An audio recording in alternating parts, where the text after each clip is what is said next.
Let's talk some Gator recruiting coming off a big win over Ole Miss, 24-17. The Gators are now 6-5. They knock Ole Miss to 8-3. And as hard as the Gators were to watch at the beginning of the season, they are a fun team to watch at the end, and recruits are taking notice as well. We're going to go behind the scenes with Keith Niebuhr of Gators Online.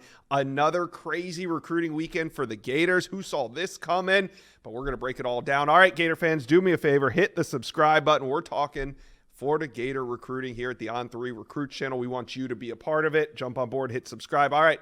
Let's bring in Keith Niebuhr of Gators Online. Keith, you guys are doing a heck of a job covering all this action. I want to talk to you first about a couple flip targets on campus. Ty Jackson, USC linebacker commitment from the state of Florida. I was reading Gators Online overnight. Corey Bender saying some good things about him. What are you hearing about where things stand right now with USC commit Ty Jackson? All right, Josh, we think Florida is trending in the right direction, but to really get your arms around this recruitment, you have to go back to the summer. And at that point, Florida seemed to be the team to beat for Ty Jackson. But then he unofficially visited the Gators for the Miami game in week one.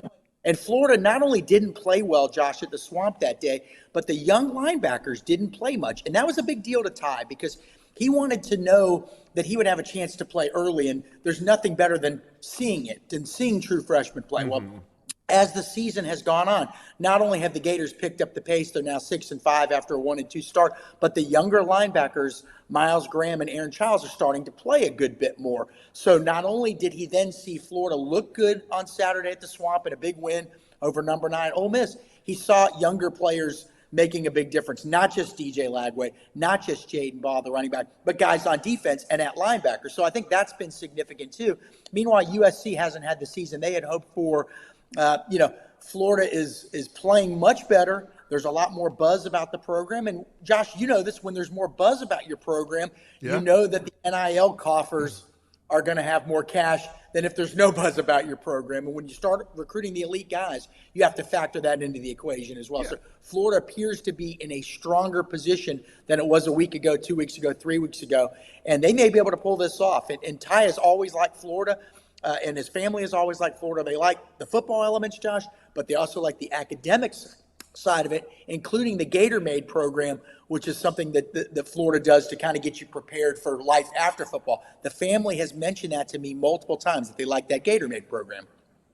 Yeah, and also I think you hit on it. I mean, USC trending in the other direction of the Florida Gators right now. And Ty Jackson probably looking at this thing thinking like, hey, why do I need to travel 3,000 miles away from home when the Gators are hot right now? They're playing their freshmen. My parents can come see me play. So we'll keep an eye on Ty Jackson as this weekend wears on. Now, another one I want to talk about, another major flip target, running back Byron Lewis. Now, he's committed to Florida State, but took an unofficial visit to UF last weekend, liked it so much, he booked an official visit with the Gators this weekend.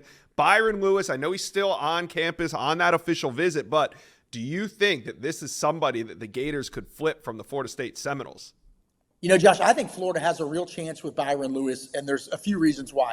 Throughout this cycle, everyone thought that Florida would only take 2 running backs, and I think they were content with having 2 running backs in the class, one being Waltez Clark out of Tampa and the other being Chad Gasper out of Texas.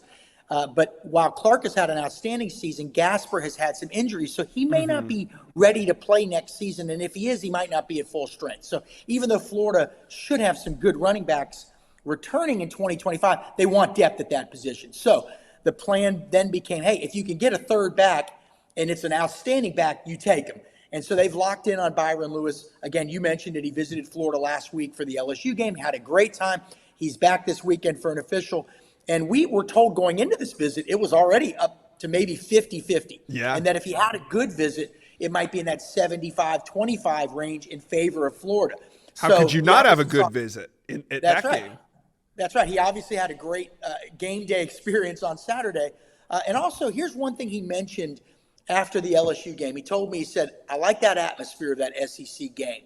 And so, you know, there's a lot of things working in Florida's favor here. And also, he's 7-on-7 teammates with Florida quarterback commit Tramel Jones, with Florida receiver commit Vernell Brown III. They're all buddies. It seems to be lining up in Florida's favor here. But yeah, we got to definitely seems to be coming together Yes. as we kind of hit. We're what, 8-9 days away from National Signing Day. So, Keith, talk to Gator fans right now. I know you guys did a heck of a job. Go to GatorsOnline.com. They have it covered head to toe. But who are some other names coming out of this weekend that maybe Gator fans need to be aware of? Well, I think one guy you got to watch is Jahari Medlock. He's a 3-star offensive tackle out of Atlanta, but Florida really likes him, and it's hard to find good tackles. And I'll tell you, we've seen him up close, and he has an NFL body. You're talking 6'6" on the north end of 300 pounds, no bad weight. So they're going to have to flip him from Cincinnati, hold off Georgia Tech. I think if you're a Gator fan, you're like, well, why aren't more bigger schools involved? And I don't quite frankly have an answer to that, but Florida likes him a lot. And we think that Florida's got an outstanding chance to flip him. In fact, by the time this runs, there's a chance maybe he's already done it. So Florida in good position with Jahari Medlock. Another guy, Muiz Tancora, is a tall receiver out of Texas that they like. When Florida lost 4-star receiver Joshua Moore earlier this fall, who flipped from Florida to Miami, they lost that 6'3", 6'4" target in the class. Right. They needed a big receiver. They found this guy out in Texas, and they like him a lot. And he's on campus this weekend as well. I guess the question is going to be, if you're Florida, you've got 2 receivers committed. So 1, how many total do you want to take? 2, does this win this weekend and that win last weekend, does that open the door with some other guys? Jamie French, 5-star targets at Texas this weekend, and he's committed to the Longhorns. They've been trying to work on him. Dallas Wilson's a 5-star Oregon receiver commit, was supposed to visit Florida this weekend, but never made it.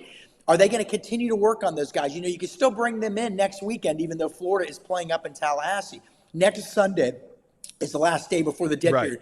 Also, they're working on Quincy Porter, an Ohio State commit from New Jersey. So the question, if you're Florida, is, they could probably get Muiz Tancora right now. They could probably get him in the next few days. But do you hold off? Do you wait and see if you can get a bigger fish out there? It's a dangerous game. It is. It can be. But the Gators are hot right now, so you can play with fire right now. Maybe you roll the dice and you say, well, let's wait another 5 or 6 days at least. Of course, there is some danger to that. Tancora, I think, is supposed to visit Boise State. They're having a heck of a season. So Florida seems to be in a good spot at receiver, a favorable spot when you're the one making the decisions. Yeah. All right. Gator fans, coming out of this weekend, recruiting's heating up. Talk to Keith and I. How are we feeling about some of these flip targets? Byron Lewis, Ty Jackson, Onis Conanbaney was on campus. You guys are covering that over on Gators Online. So Gator fans, just talk to us. Let us know who's flipping to the Florida Gators on signing day. Comment section below.